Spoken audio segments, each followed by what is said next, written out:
Coming up next, the Bookening reads Bleak what? House.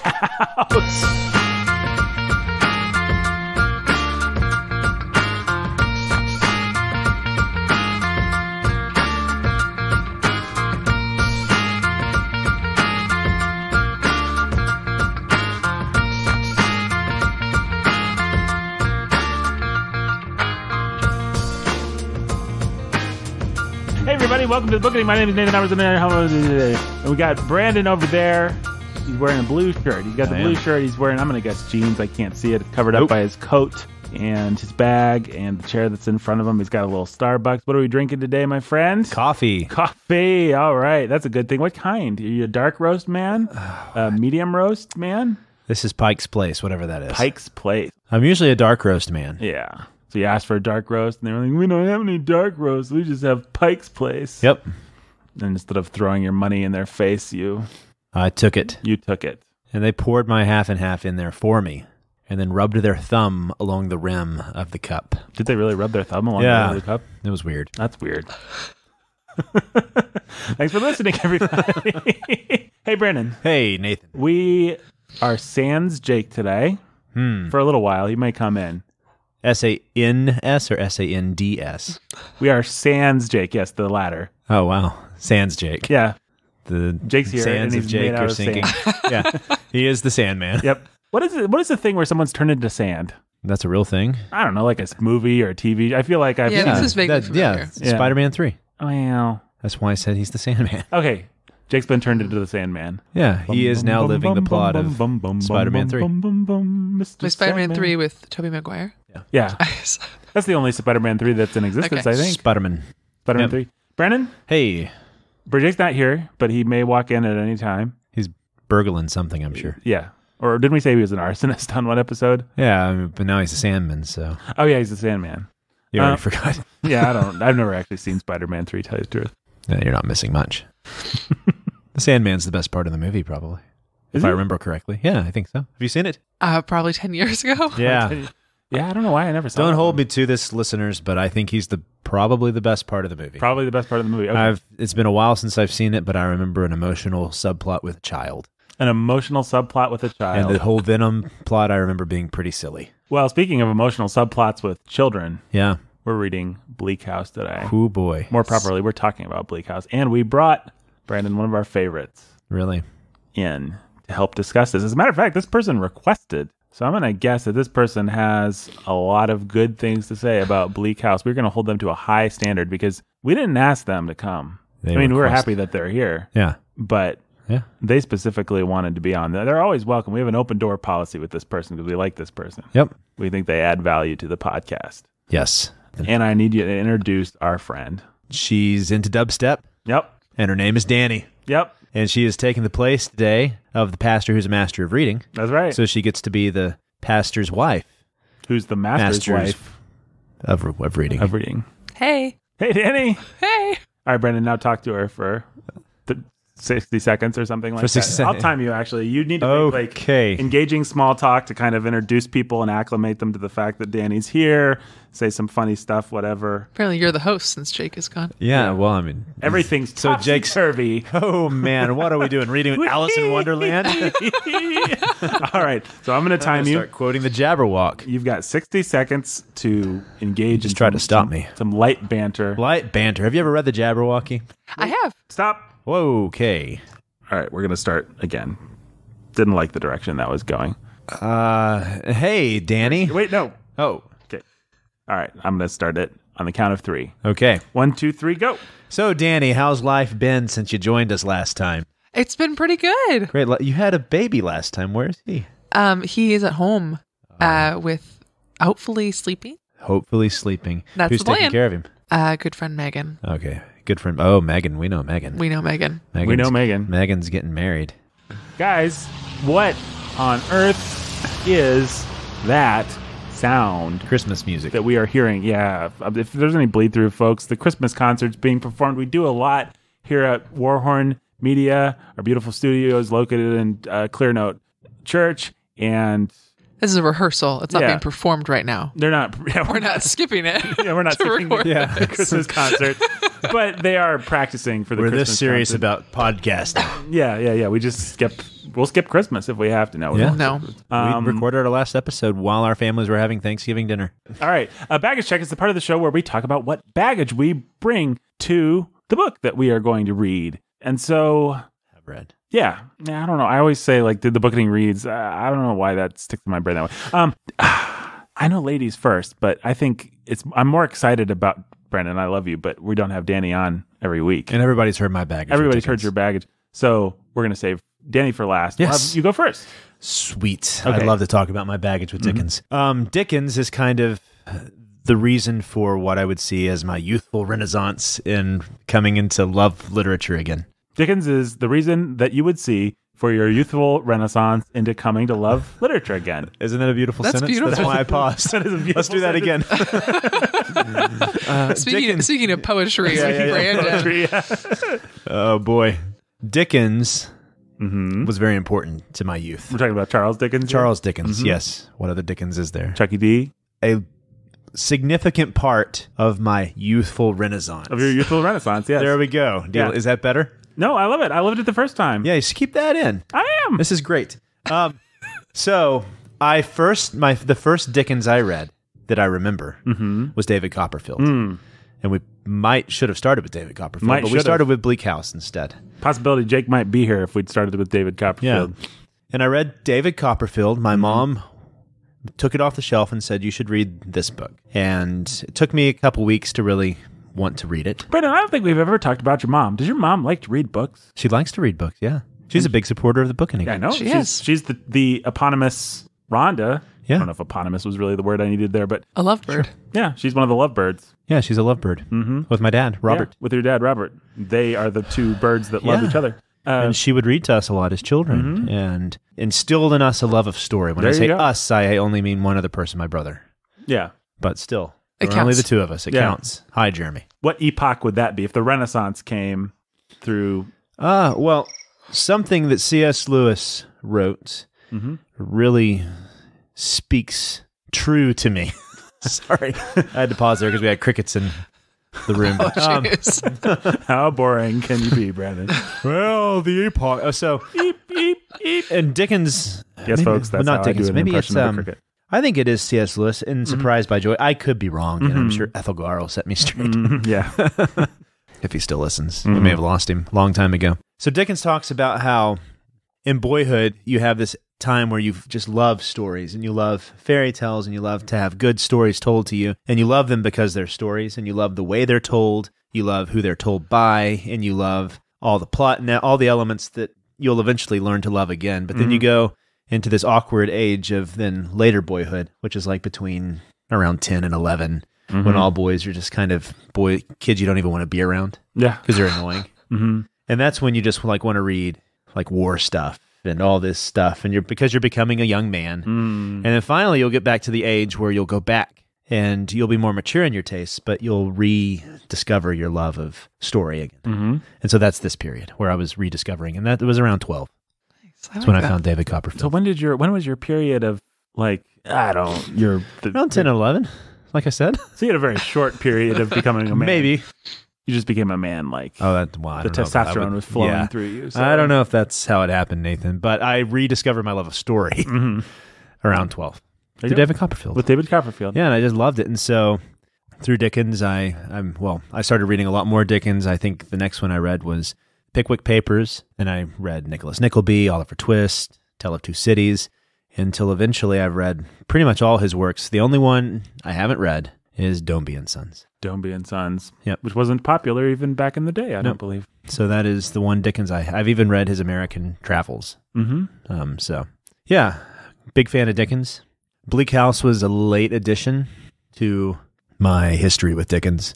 Actually, Bleak House falls into the same period of my history with as War and Peace, and the books are in very similar conditions. Yeah, they are. Covers torn off. So there was a Barnes & Noble in downtown Fort Worth that I loved to go to, and that's where I first found War and Peace, and then I found Bleak House. I think all I was doing at that point was just trying to take any of the biggest books I could, hoping that they might be the next War and Peace. And Bleak House was fantastic. What I loved about it was it seemed to take everything that Dickens was great at with David Copperfield and what I loved, and then marry it with some of the newer stuff that I was discovering, like with Kafka and Dostoevsky, in the sense that it was experimental. Mm-hmm. It's a weird book. It is a very strange book. And I was like, wow, I didn't know that Dickens ever did anything like this. Mm-hmm. And I think that's probably part of the reason I loved Bleak House so much. And I still have a nostalgia for it, even though now I would say I think David Copperfield is the better novel. Yeah. Well, it's the one I love more. Just like I think I love the Henry plays of Shakespeare's the most, even though I think that Lear and The Tempest are his best plays. Are more...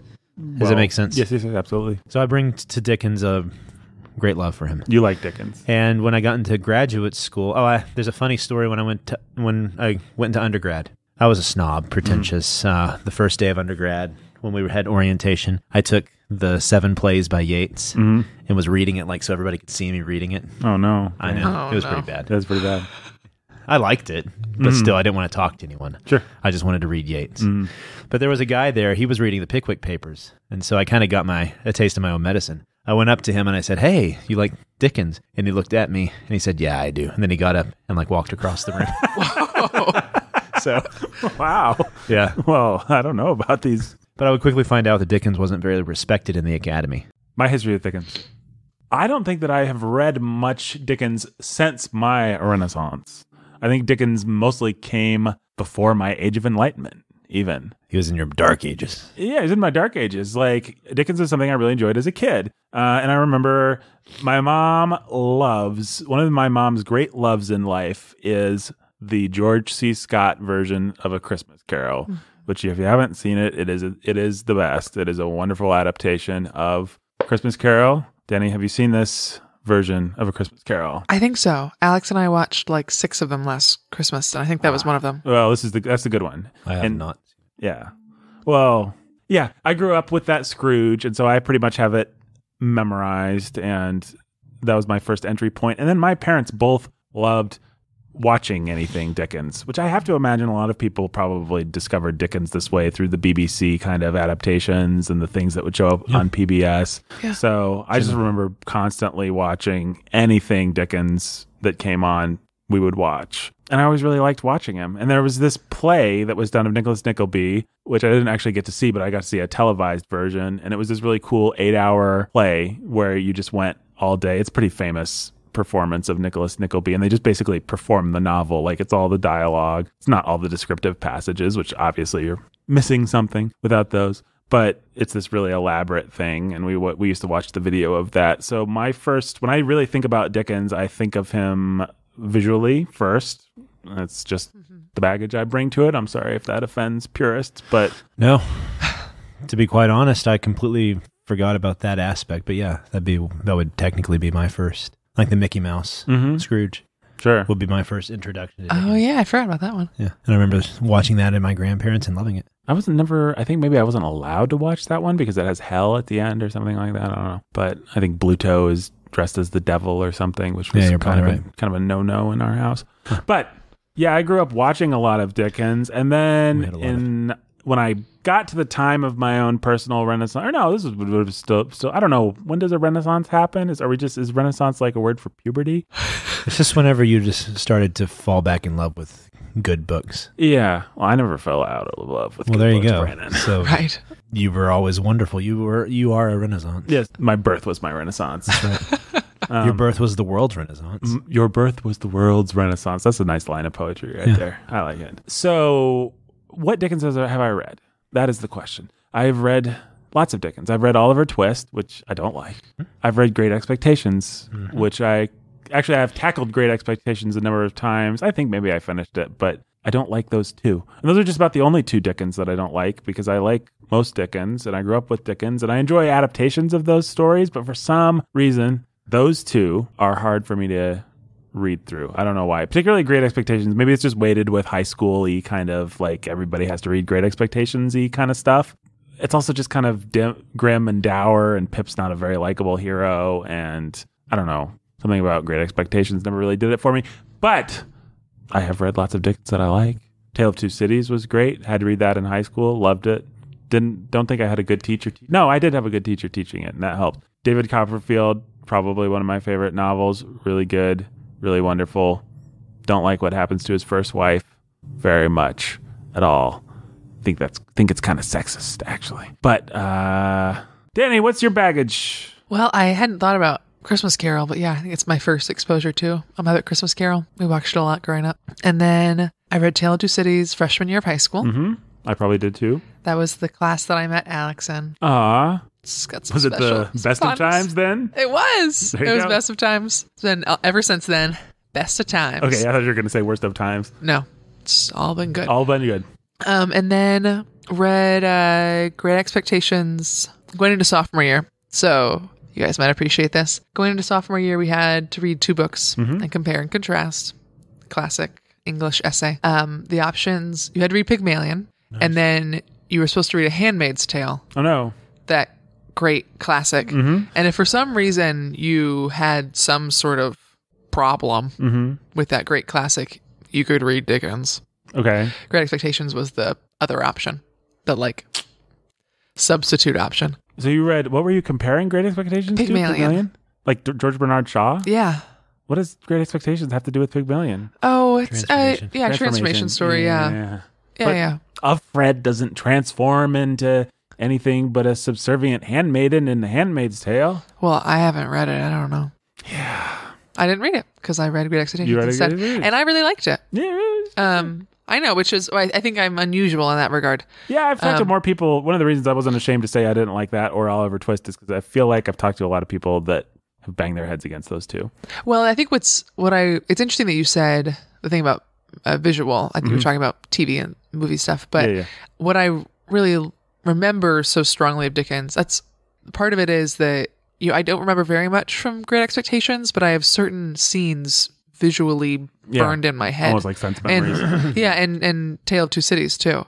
So it makes sense that he's been adapted to visual media frequently, and he has all 3 things that you need for a good visual adaptation. He's got a crackling good story that, has lots of twists and turns and stuff. He's got reams of colorful dialogue, and he's got a good visual imagination. I always think of when poor Nancy gets her brains bashed in and Oliver Twist. There's probably a nicer way to describe that, but that's the way that I decided to go with. There's the guy what does he use to kill her with? Bill Sykes. Yeah, he uses something. Yeah, he hits her with something until she's dead. And then he has that thing, whatever it is, and he's holding it in the fire, and there's little bits of flesh and hair, and they're crackling in the fire, which is what I thought of when Dani said that Dickens has a visual, because that's just an example.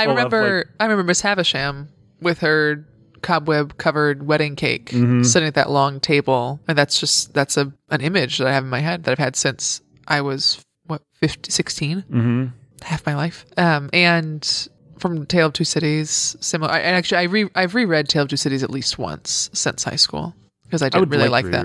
I'd like to do that on the Bookening someday. I loved Tale of Two Cities. Feels like such a kind of cliche to do it on a lit podcast, but it's so good though. Yeah, it's really good. Okay, so baggage. One thing that I don't like about Dickens, and I haven't liked about him, and that especially in Tale of Two Cities, is just how meh his female protagonists are. Yeah. Yes. His female villains are fantastic. Right. But so I was hoping that I wanted to read Dickens to see if maybe this would be redeeming, and we'll find out, I suppose. But then I didn't know that Bleak House is 800 pages long. That was a surprise when Alex handed me the book. So I'm actually glad that I asked to be on, because there is no way I would ever have read this. Yeah. Even if it was like, oh, the Bookening's reading it, that's great. Like when it wouldn't have happened unless I really had to. Unless you just had to, yeah. There's Jake. He's staggering in. He's coming from a bachelor party, probably 3 sheets to the wind. The sand is coming together and he's forming. It's the body of Jake. It's the body of Jake. So Jacob Mensel's walking in now. Folks, he's the pastor who's a master is reading. He's wearing some fantastic shoes, some jeans, shoes that I was wearing earlier. Yeah, different shoes. Those are great shoes. Early shoes got a bad review from. Oh man, wow. PF Flyers, baby. Yeah, PF Flyers. I totally thought PF PF Chang's. Yeah. The Bookening is now doing corporate sponsors. Corporate sponsor. Jake's here. I just finished my baggage. Dani's in the middle of her baggage. Jake. Oh, I'm sorry to interrupt your baggage. She was talking about the details. The details. Can I point out one that I really like from Bleak House? Please. It's where cook spontaneously combusts. This one I have never been able to get this image out of my mind. They go down more dead than alive and holding one another push open the door of the back shop. The cat has retreated close to it and stands snarling, not at them, at something on the ground before the fire. There is a very little fire left in the grate, but there is a smoldering, suffocating vapor in the room and a dark, greasy coating on the walls and ceiling. The way he describes it, and once you realize what it is, what the grease is, Yes. it's pretty... Yeah, I've thought of that dark, greasy thing ever since I finished. Disgusting, yeah. Yeah. Because it's the remains of Crook. Yeah. Oh, is that what it is? Yeah. Oh, yeah. There you go, Nathan. You're a regular Inspector Bucket. Oh yeah, that's Crook. Oh yeah, they see pretended to lick out the wall. they see it out the window on the windowsill. Yeah. And It's so weird. Did they include that part in the? Has anybody watched the adaptation? Yeah, it's in there. Is it in there? I Yeah. didn't remember. It's appropriately strange. So Yeah, it's. well, I knew that there was a spontaneous combustion coming, Yeah. and that totally surprised me. That whole thing with the smell of like burnt pork yeah, and things like that. it's Whoa. disgusting. Yeah, Your shirt has famous godly women on it. it does. Yeah.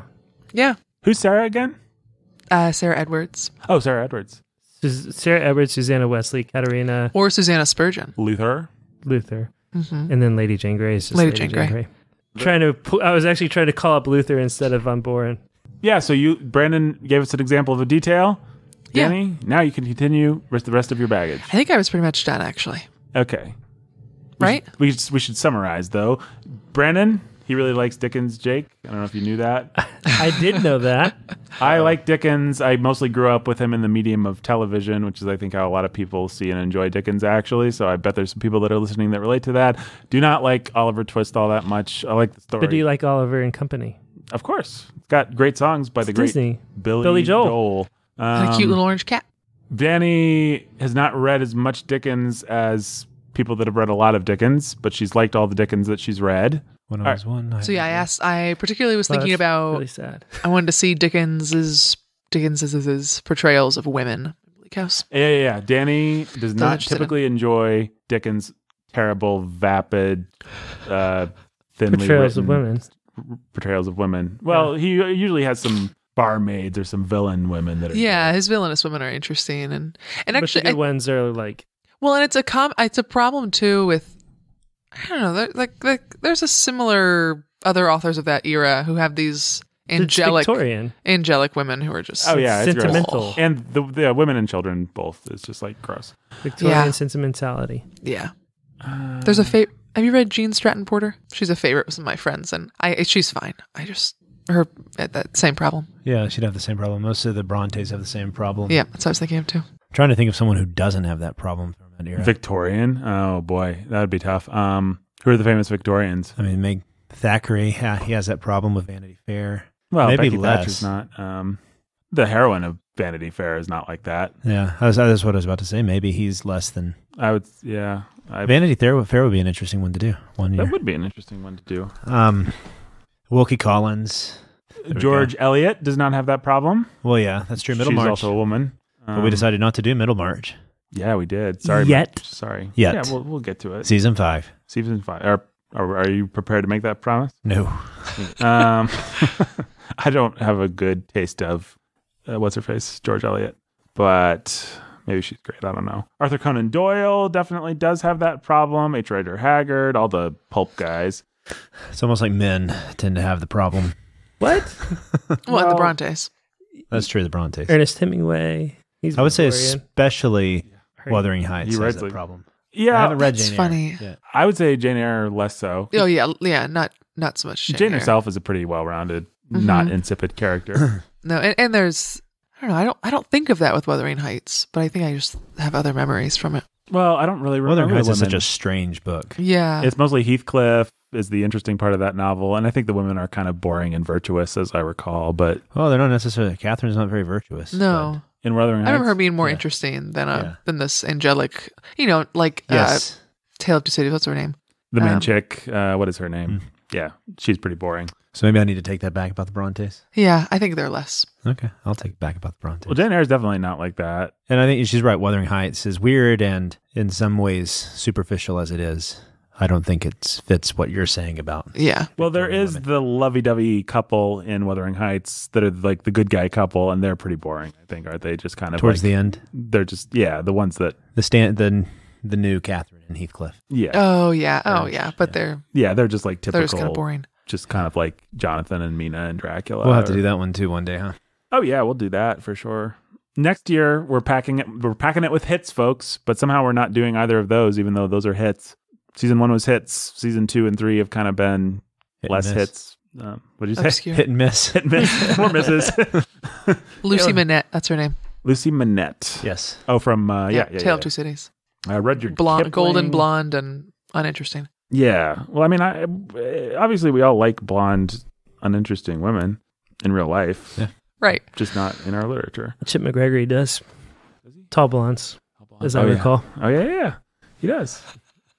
Are we? No, we're good at writing women. Yeah, we're great. We wrote one woman character that was kind of fit that mold, which was Maggie. But then she went bad and wasn't like that at all. Yeah. And all our other women characters are well-rounded. Boom. I think Ricky's a pretty good example. Yeah. We just operate under the principle that everyone's a terrible person, and that saves us from a whole lot of errors. A whole lot of errors. And maybe a couple of virtues. All right. Jake, we haven't even gotten to your baggage yet. What's your baggage, man? My baggage. I think I read some of those like illustrated classics, Dickens, like Oliver Twist. Mm-hmm. Yeah. When I was a kid. We never really talked about illustrated classics, but man, probably my introduction to a lot of the famous novels would be through Wishbone and through illustrated classics. Yeah, I forgot about Wishbone. I never watched Wishbone. He did my Tale of Two brothers Cities. did. I feel like I might have been just old enough to miss Wishbone, but maybe not. But I wasn't, and you're a year-ish older than me, so which means you might have just hit the cutoff. Just barely, maybe, yeah. But yeah, I definitely read Oliver Twist's illustrated classics, so I have some vague memory of that. Not really, wasn't taken by it by any stretch. I liked Oliver and Company. Mm-hmm. I got to high school, and I had a teacher. Ah, yes. You've told this story on the Bookening before. Many a time. Mm-hmm. And it ruined you. You ruined Dickens for you. The specific question that ruined Dickens for me was what color was Pip's bag on page 72? What color was a it? point of what trauma. color was Pip's bag, I by don't the way? remember. And this is a point of trauma for Jake. I think I guessed brown, but I don't know what it was. And one day he needs to sit down. I guess brown. Mm-hmm. I just hated every minute I spent in Dickens in high school, in part because it was, to me at the time, tedious and boring and lame and not a lot of payoff. Mm-hmm. It just wasn't what I was looking for or what I cared about. And my characterization of Dickens would have been, why do I need to spend 3 pages with Dickens describing the color of the leaves because he's being paid by the word? No, because he's funny. Yeah, those leaves are hilarious. Oh, you know what I hated in Bleak House, by the way? Can I just say this? Mm-hmm. Lord Snogsby and Mr. Bogsby and Lord Shogsby talking to Skogsby, talking whatever that whole thing was. Oh, Chottle and Waddle. Chottle and Waddle. That Yeah, was yeah. so lame. There's so many things like Coddle that. and Bottle and Doodle, Coodle and Boodle Coodle and Doodle yeah, and Boodle and There's so many things Noodle. like that in Dickens that for me it's just hard to like get past. It's like, I had a friend quit at that part. which with Boodle and Noodle. I think so, yeah. You hit up against these chapters that are just like, You not sure for think you're funny, something Dickens? completely different, Yeah. where he's being just very self-absorbed. He thinks he's hilarious, or he thinks he's being really poetic, and it's just like, Maybe people back then just liked I things that think sucked. people thought he was. I think people enjoyed it. Yeah. Yeah. I'm sure they did, but and I'm sure that a lot of it for me is context. Mm-hmm. I don't live in a world where my one bit of entertainment is when the magazine finally comes over from Britain with the one entertaining writer out there who's going to do something zany and different this time, or something suspenseful, or he's going to give me 5 different. I get that. I'm not trying to. I'm just saying that You hate literature and in reading, in books, in life, and This life. has made Jake hate and you. Jake's quitting the Bookening. I don't blame you for the last one. No, that was the way that I felt about Dickens, and in no small part because of that teacher, that particular teacher. But that was the same teacher that introduced me to Shakespeare, so I don't know. It's just weird. Maybe Dickens just doesn't do it. So So he wasn't doing it for me back then. Mhm. And so I've just completely since then avoided Dickens. Mhm. I Like the determined plague. that I just decided that I hated Dickens. Mm-hmm. Determined that I hated Dickens. Y'all told me I was wrong. I believed you. Mm-hmm.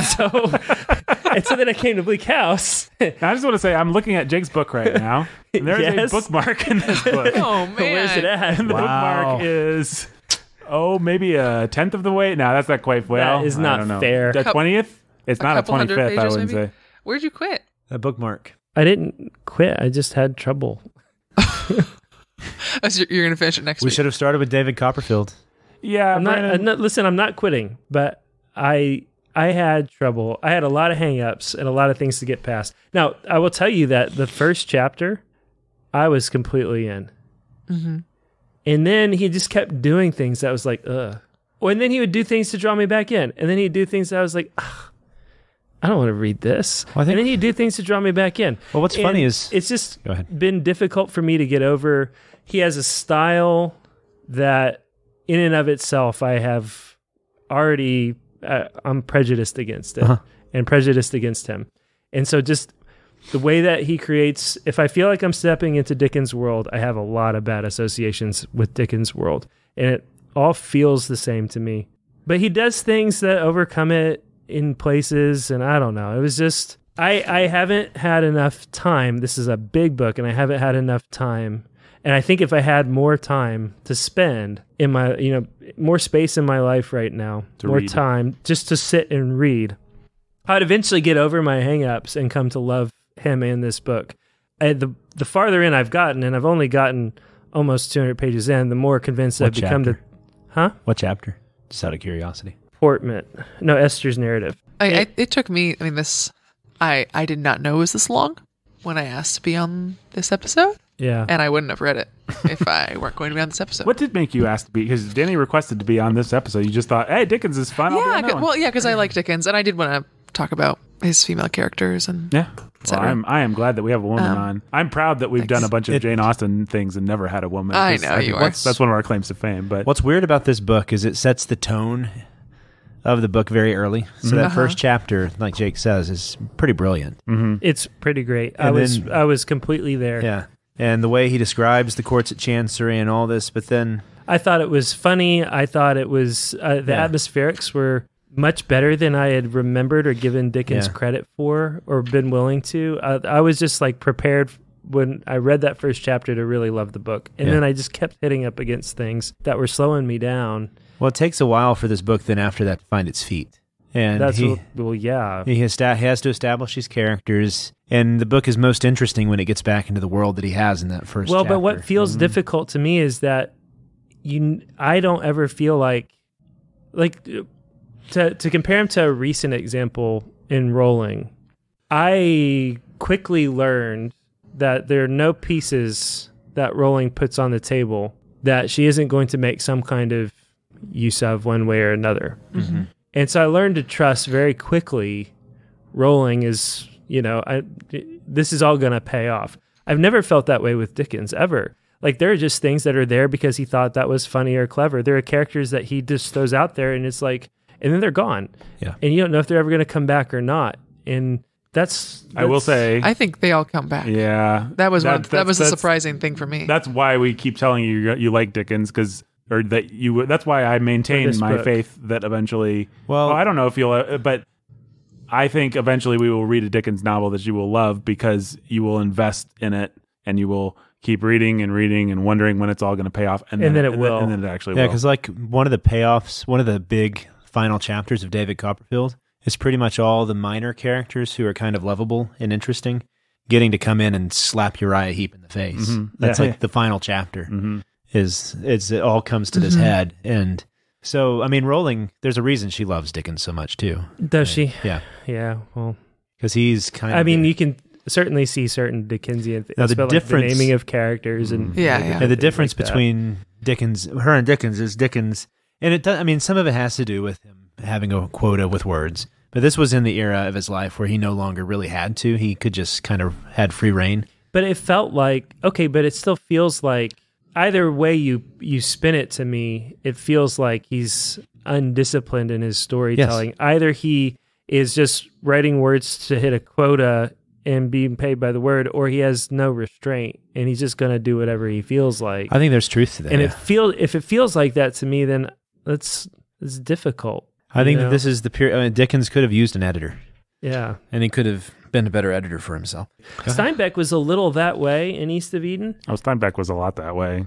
But I felt on the hook in Steinbeck in a way that I've had trouble feeling on the hook. You're also an American and not a Victorian. Yeah, I was just thinking, I mean, the airplane story, for example, is just as useless to that narrative. It's just like something Steinbeck liked, but it's something that we also like. Whereas Dickens is just like, that's fair. I really don't like preachers. That. So here's a preacher doing a bunch of satirical stuff. And it's like, who cares? Dani, your thoughts? I think the first maybe 600 pages took me about a month. And I actually, the first few weeks would write on my to-do list 5 pages of Dickens. And that's the way you had to... Yeah, for the very beginning, that's how I got through it. That's the way that I even got as far as and one of the biggest problems for me is that you can't read Dickens with interruptions. And I live with interruptions. Yeah. I have 5 of them, shorter than me.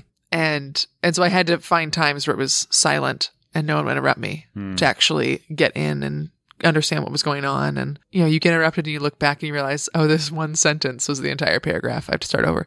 It's just a problem. But so it took me about a month maybe to do the first 500, 600 pages. And then the last bit was, I think, a week. And the last 100 pages was just a day. And I read it with kids running around and it didn't really matter. Oh, yeah. Because at that point he has you. Yeah. By then it just didn't matter. By the time you get the last, like, when Bucket is taking over and they're, like, they're trying to find out. Well, and I knew, like, It's pretty brilliant that he wraps in a mystery story there at the end. Yeah, you talked before about how there's a mystery involved. And so I was a little looking throughout for where's the mystery? Who's in this? Well, isn't the mystery that this pretty lady... No. Sorry. That's one mystery, but no. You'll be surprised. And the dead guy? The dead guy. You'll be surprised how quickly that mystery... The dead guy and the pretty lady. The pretty lady is... That's kind of spoiled later, that mid-novel, right? I think... That whole I mystery. think for the so. sake of our listeners, we're probably going to have to spoil some things for Jake because... That's fine. It's my problem, not yours. That's part of the magic trick he's playing as well, is you think that's going to be the mystery, but it's not. Okay. It's a murder mystery. And the guy that died of opium is there's another thing that comes. there's something else No, later. we're going to have to spoil it for you. That's fine. Tulkinghorn gets killed. Okay. Yeah. Yeah, and the I saw a tear go revelation down of Jake's face. Esther's mother and all that stuff actually gets resolved about halfway through. So that's not any tension. There's some there's not tension ultimate till then, tension. but Yeah, all there's of that plenty has that comes to do out of with that. why it happens and the pieces that are at play at that moment. But Interesting. Yeah. Well, the more you talk, the more interested I... And the death of Tulkinghorn is pretty great too. I mean, so Dickens does have a lot of description, and does get tedious reading him. But part of the thing he's doing is he's grabbing your attention, and he's very theatrical. He's setting the stage for you. Yeah. More than a lot of novelists do. Yeah. Tolstoy does it. Tolstoy, I think, does it better. But Yes. I I didn't have any trouble with Anna Karenina, same And link. you're not going to have any trouble with War and Peace. I'm excited about that. We haven't announced that yet, have we? Well, No, let's announce it here. We're doing War and Peace next year. Yeah. well, Yay. It's our big Christmas book next year. Merry Christmas to Brandon. No, I don't fault Dickens for this at all, because I know and am learning how difficult it is to write compelling characters and compelling stories. But he gives you cartoons, and then he tries to make you care about his cartoons. Yeah. And Tolstoy gives They're just you real from the real people from the very beginning, and he has a magical way of making them real from the beginning. If only I knew of something that was being created at this moment where it's a little bit like you're given a cartoon, and then yet somehow the creators Yes, I understand. manage to make me cry every time. Yeah, go ahead. It's so ironic. What are you talking about? I don't know. Sanityville. Are you talking Something. about Fantastic I Beasts? recognize and realize that we're as Dickensian as Yeah, you guys are anything Dickens, yeah. else. Yeah. I know that.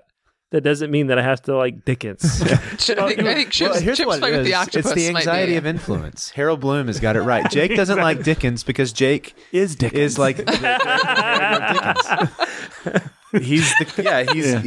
He hates himself. Everything that Dickens, Right. Yeah. because just like Dickens was just carrying over what Shakespeare did really well. Very theatrical, almost doesn't quite seem real, and yet somehow it all comes together to be this wonderful thing Dickens is doing very similar stuff. Because that's one thing about Shakespeare. Often I'll read, and I'll be like, why is this here? I don't understand. Like the Fool in Lear. Mm-hmm. And yet if you take the Fool away, it just changed the play. Oh, yeah. Right.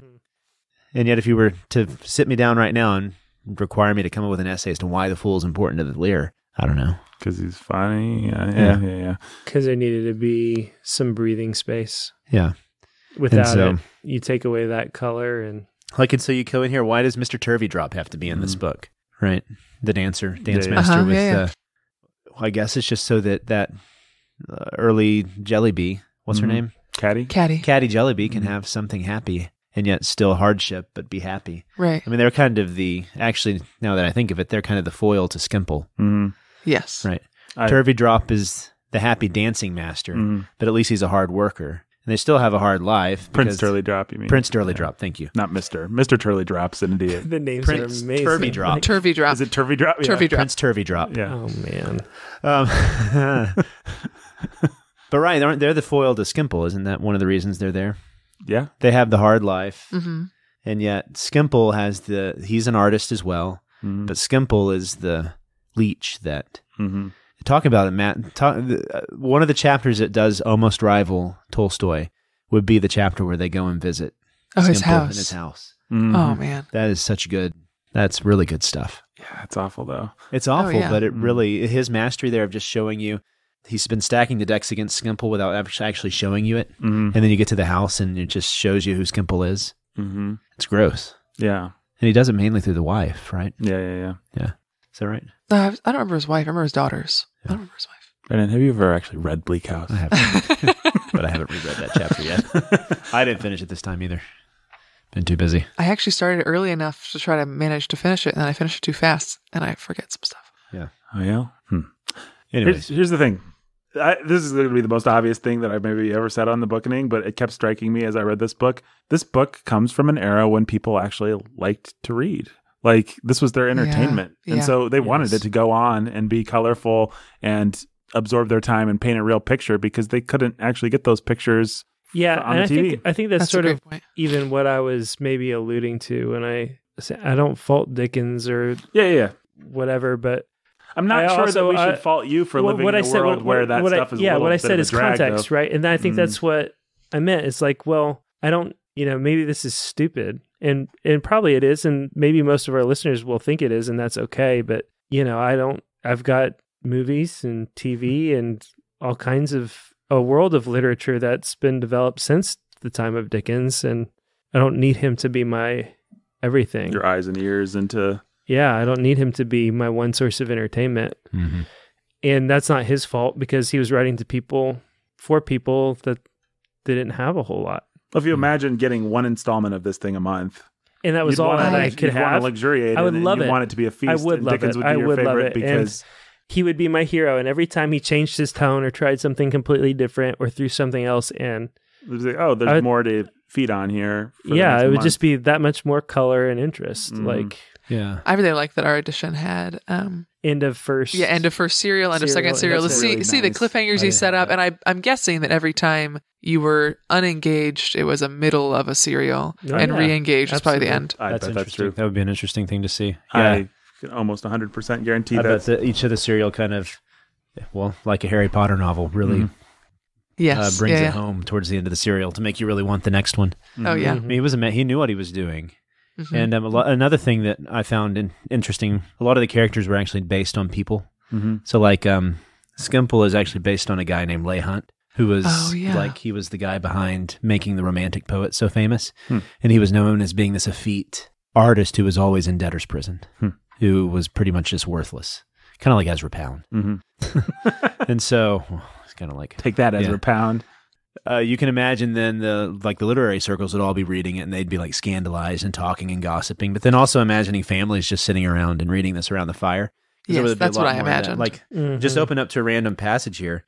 The few passengers stop, and stare about them. I mean, you hear the alliteration there. Mm-hmm. Uh-huh. So some windows and doors are opened and people come out to look. It was a loud report and echoed and rattled heavily. I mean, it wants to be read slowly. And it wants to be read aloud. Yeah, absolutely. It shook one house, or so a man says who was passing.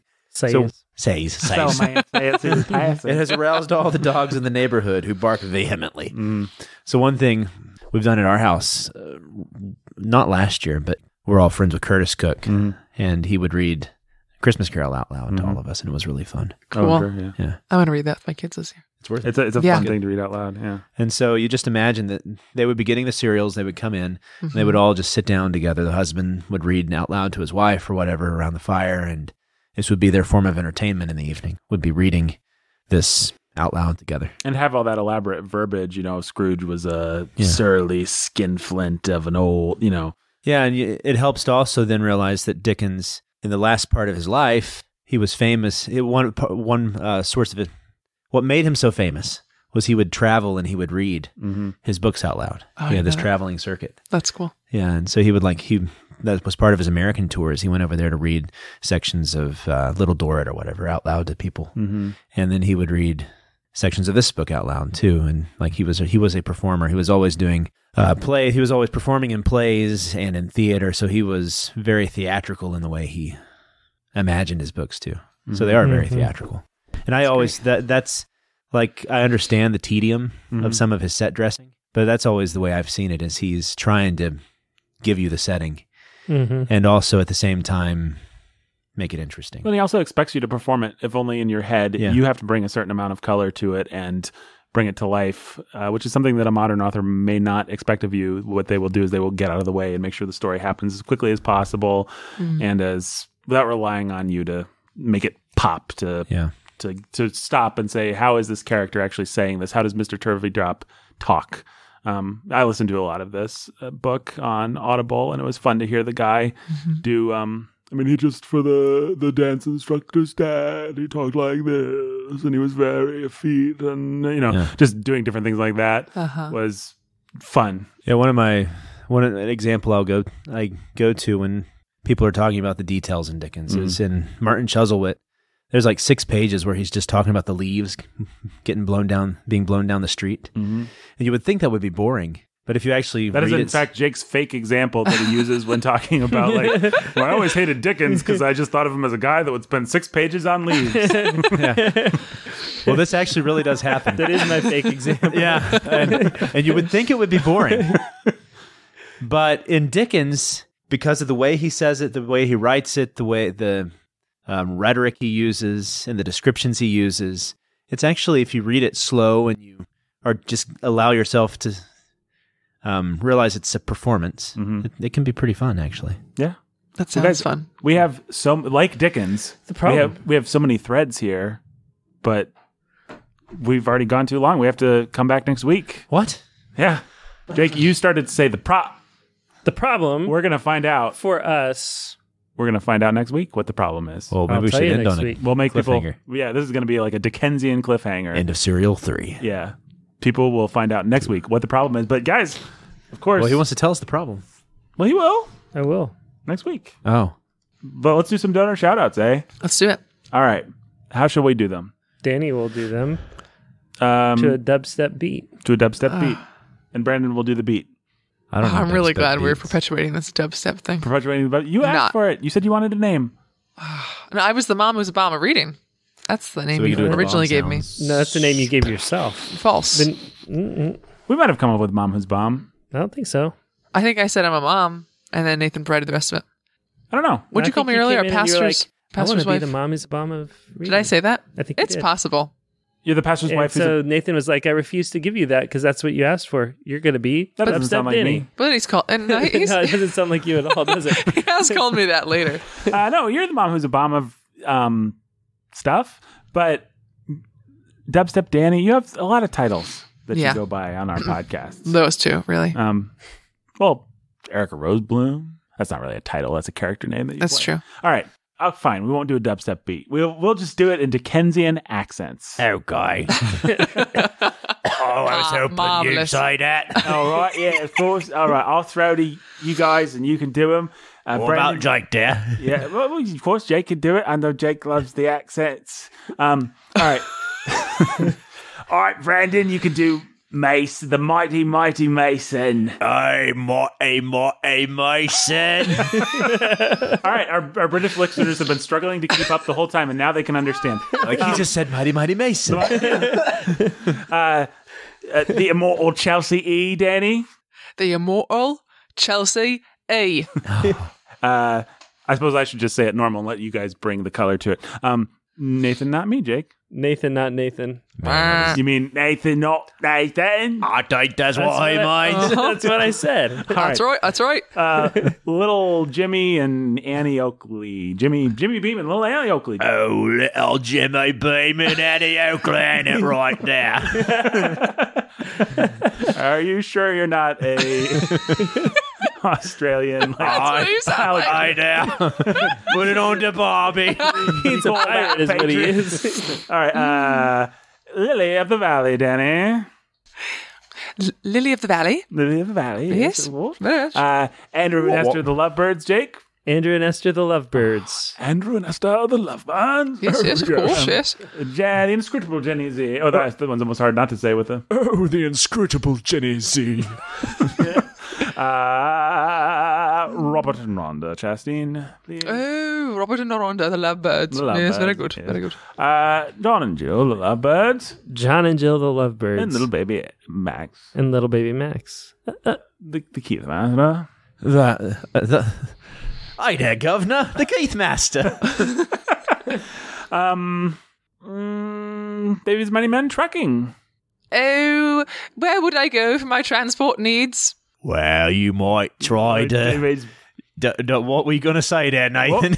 only the mightiest of trucking organisations. Oh, David's Mighty Men, yes. Yes, very much. Yeah, that's the one. That's the ticket. Why is Brandon's character and Danny's character interacting? I feel like Danny's character would be seen with Brandon. I'm lost and needing transport. My beloved Mother Beth, please. Nathan's beloved Mother Beth. My beloved Mother Beth. I like this one. The Incandescent Meredith. The Incandescent Meredith. We've never really come up with a good name for her. Uh-huh. Yeah. I feel like I've really fallen down on the good names lately, and I'm sorry, folks. You'll be getting good names. I'll just whatever I land on randomly here. The Scholarly Gianna? No, that's boring. Come My on. dear. The Brown Loaf. Joanna. I'm on Brimstone Gauzy Idiot. dress. Scorpion. Brimstone Stone Scorpion. parapet. He's so full of descriptions. Sweltering Toad. Chattering, clattering, broomstick witch. Oh, right, none of those things. No, I like Chattering, Clattering, Broomstick Witch. I'm sorry. I'm so sorry. All right, Joanna. This one was given to you by the mom who's a bomb of reading, Dani herself. You are Joanna. Chattering, clattering Joanna. Chattering, Clattering Joanna. That's right from Dickens, that is. Right from Dickens, that is. Sure hope that you're a is. Dickens fan, Joanna. Maya!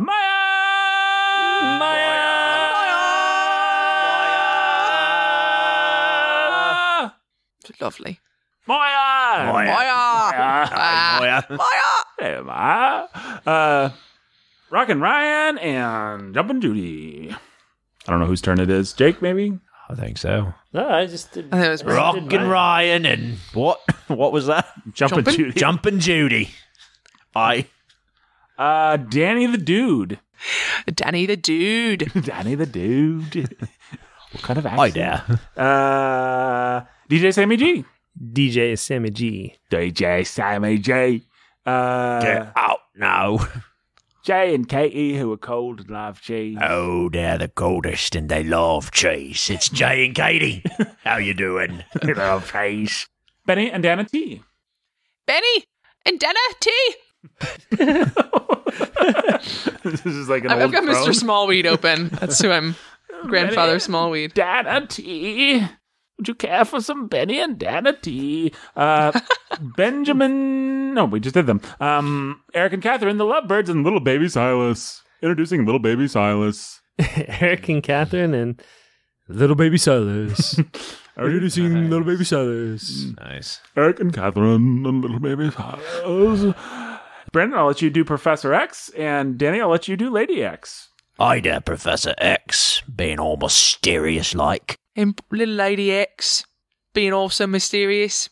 That's right. Like, etc. etc. etc. All And right. like, Thanks for listening, everybody.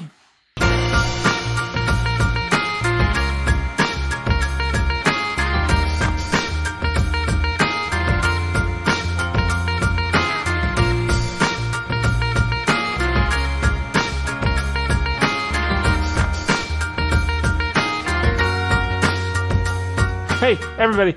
Bookening's written and, well, I don't know. My name's Nathan, and that's Brandon. That's Jake. We had Dani McNeely. Yeah, I was trying to avoid saying her last name, but I don't think your last name's any secret. Is it, Dani? it's not. No. No. She's the mom who's the bomb of reading, and she was on this episode, and she's going to be back next week for us to talk even more Chucky D and his great book, Bleaky And the like. Bleaky H. At Chuck E. Cheese. All right. We'll be back next week. Go to patreon.com/thebookening to support us. Sign up for Great Reward Lovers. We are going to get those shirts out. It's been a busy month with some setbacks and stuff, but we'll figure the shirts out. You'll get your shirts. Goodbye.